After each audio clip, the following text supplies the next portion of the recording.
the New Hampshire International Speedway with the New Hampshire 300, presented by the film Behind Enemy Lines, just past the 1/3 point of the race. And we're not done yet. After today's race, we move on to New York City for the NASCAR Winston Cup Series award ceremony featuring a tribute to Dale Earnhardt by Garth Brooks. It's going to be fun. 8 o'clock Eastern Time next Friday night on TNT. Look forward to bringing that to you. Mostly all Jeff Gordon so far today. Benny, you talked about it the last 3 weeks in a row, how he wanted to go out in this championship thing with a win. Now that he's got the big trophy. And I thought that the team, Jeff Gordon's team, would be trying a lot of different stuff, because after all, Jeff Gordon is running the first race of 2002. Everyone else is running the last race of 2001. But in talking to the crew this morning, they have no trick engine. They have nothing trick on this car. It's just the same stuff they've been using all year long, according to them. As we watch Gordon come off turn 4, Kenny Schrader makes an unscheduled stop. Jeff Gordon has become the hero of the younger generation of NASCAR racing fans, sports fans, much the way Tiger Woods has, and he's displaced the more established stars of the game since coming in, much the way Tiger has in golf. Check the numbers out. 9 and 6 years, percentage of their competitions that they've won, and championships that they've won. The Tiger Woods of NASCAR.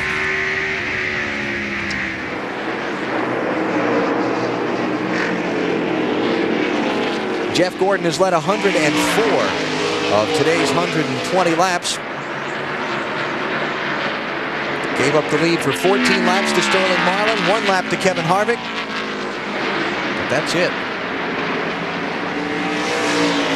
And right now he's out in front of Sterling Marlin by 2.3 seconds with 1 lap car between them.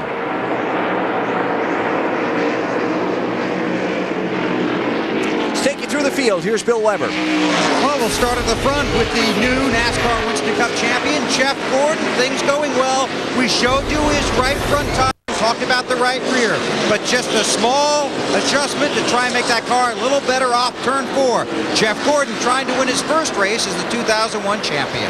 Dave Burns. Sterling Marlin 4th in points, can take over 3rd from Ricky Rudd with a good run today. The car was tight. They did make that wedge adjustment, and earlier when they had only a 2-tire stop, they definitely stressed out the right sides more. They won't be doing that again. Phil? Well, for Dale Jarrett, it's been a very solid ride. He's had 2 good pit stops. Not really complaining much about the car, just a little bit tight last time, but they made no changes when he came in. As for the 20 car of Tony Stewart, the big story here is no tire problems. In fact, I just said to his crew chief, Greg Zipadelli, your tires are good. And he goes, real good. Watch the 20, Dave.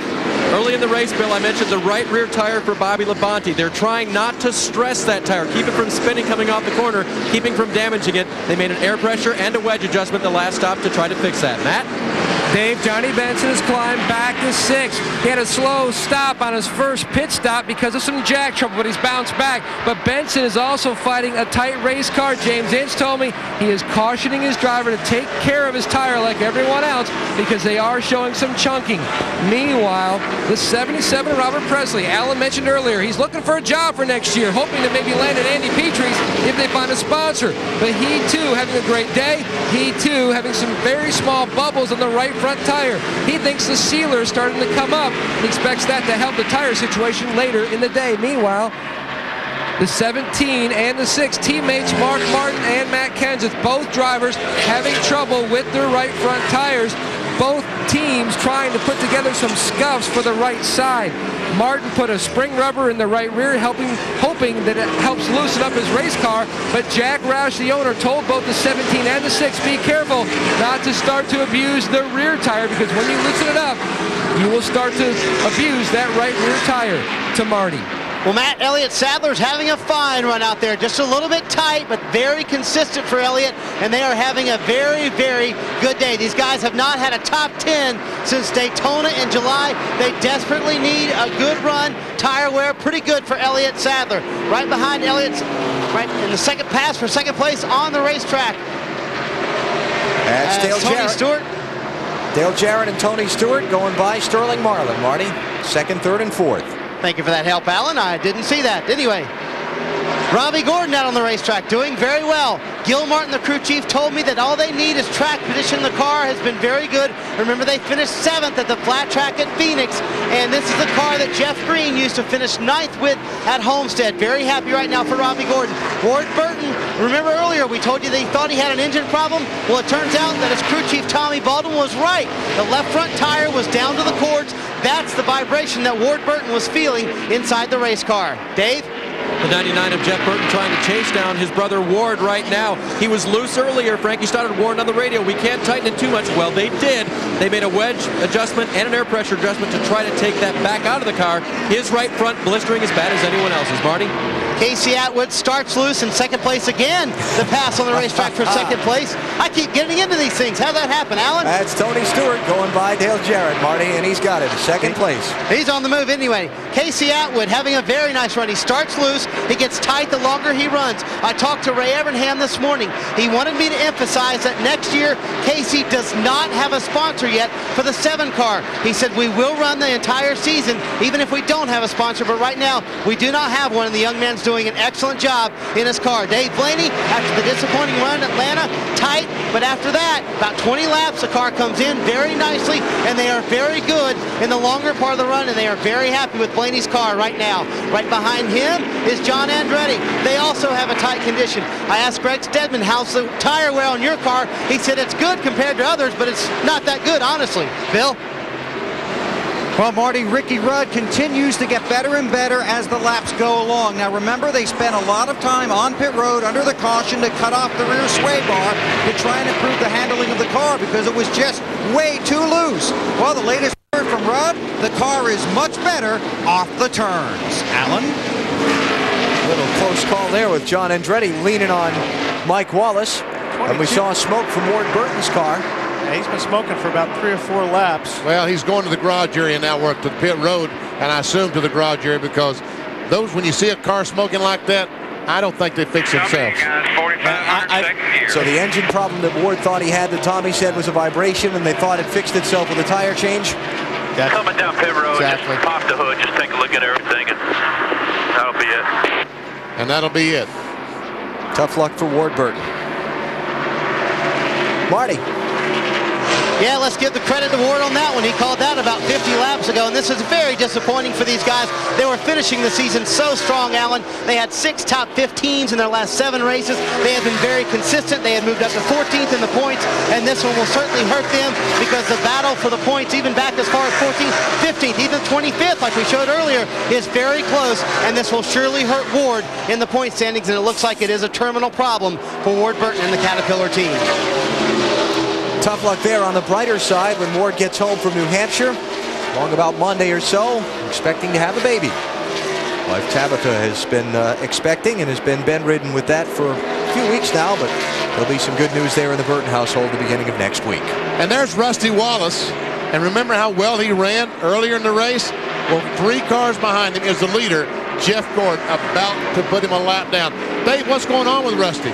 Benny, I just checked with Robin Pemberton, his crew chief, and he said another tire. So obviously everyone is having troubles with the tires, but the way they've set up their car, they have particular problems today. Rusty restarted 14th. He's back to 29th. And there goes 3rd place with Bobby Labonte by Dale Jarrett.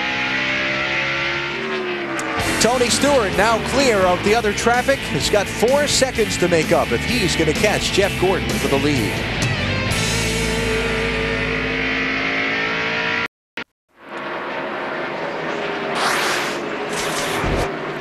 Now available in stores, NASCAR.com and ShopNBC.com. Full throttle. A lot of the hardcore rock and roll music you've been hearing all season long here on our NASCAR and NBC broadcast.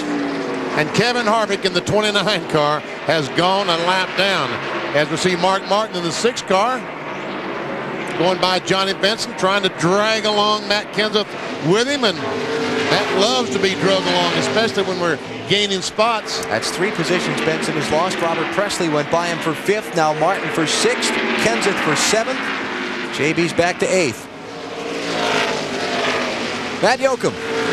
Alan, about 2 laps ago, Johnny Benson came on the radio and told his crew chief, James Ince, I think my right rear tire is blistered. Ince did tell his driver, Benson, to be careful because the temperature is dropping, so it could be the track just changing. He says, no, because I think we've loosened it up way too much, so they're going to ride until their next pit stop. Depending on what happens. There we go. I was going to say could be a while, but not anymore. Buckshot Jones. Hard contact. Hard contact in that wall.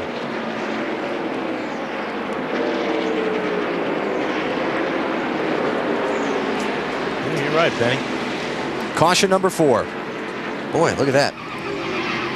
Oh, he's trying to start it up. That's a good sign. Big, boys. What he done right there was very, very big. Well, sounds like they got turned. Trying to get it fired. That's Buckshot. It's leaking. The radiator's busted and all that. Yeah, you're done. Take it to the garage, guys. So, Buckshot Jones in the wall, turn 4, putting out caution number 4 of this New Hampshire 300. What happened? Yeah, we see the one car come up on the back of Buckshot, and wow. Drove right through him. Yeah. Drove right through him. Right.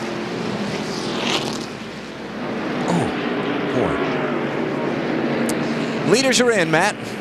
And Sean Parker, the rear changer, who will retire after today as far as a tire changer going over the wall, waiting for his car, Mark Barton. The car is still tight, Mark says. They're going to make a track bar adjustment. Overall, he says the car is pretty decent. A 4-tire change to Bill Weber. Jeff Gordon radioed in and said the car is great. So it's 4 tires and fuel. They'll rip the tearaway off the windshield. We'll go to Dave. Bobby Labonte didn't want to make changes that would hurt him in the long run, so they didn't make any changes. 4 tires and fuel for Labonte. How about that pit stop for Sterling Marlin?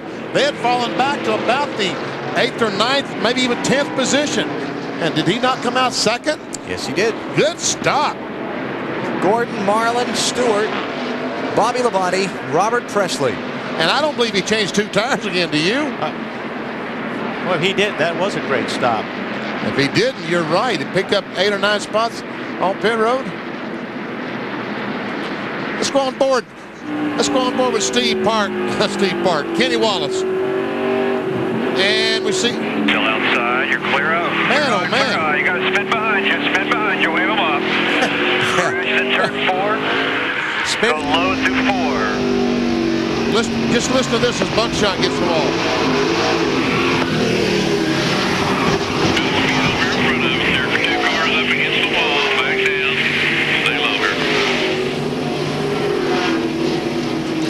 Not a good way to end the season. Oh, and by the way, Sterling Marlin did get just 2 tires on his pit stop. He's second behind Jeff Gordon.